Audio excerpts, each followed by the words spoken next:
More horrible news out of Ukraine. Here's a quote, "Something that can't be happening in the 21st century."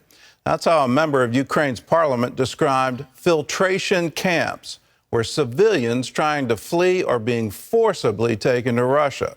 More help for Ukraine is on the way. That's the promise from the United States Secretary of State and Secretary of Defense after they arrived in the war-torn country. Heather Sells has the latest. The Ukrainian president made clear to the visiting U.S. leaders what his country needs. The priorities are weapons and support from the United States of America and our partners. In the high-level meeting, Secretary of State Antony Blinken and Defense Secretary Lloyd Austin pledged to help Ukraine win its war against Russia. They said the U.S. has approved the sale of $165 million in ammunition for Ukraine, plus $300 million in military financing. We are doing everything that we can to get them the types of support, the types of artillery and munitions that will be effective in this stage of the fight. We certainly saw people on the streets in Kyiv, evidence of the fact that the battle for Kyiv was won, and there is what looks, from the surface at least, to be normal life in Kyiv. But that's in stark contrast to what's going on in other parts of Ukraine in the south and the east.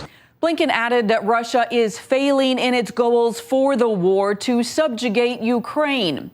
Even so, Russia is keeping up the pressure.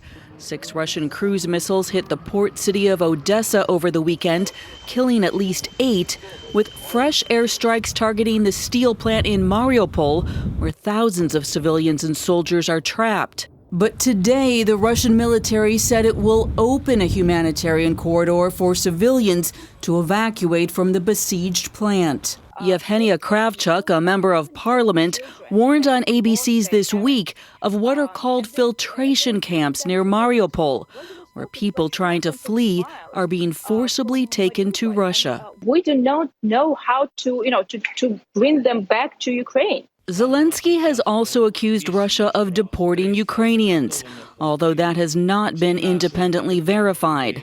A possible sign of hope, the United Nations Secretary General is meeting with Russian President Vladimir Putin in Moscow this week, and then with Zelensky in Kyiv.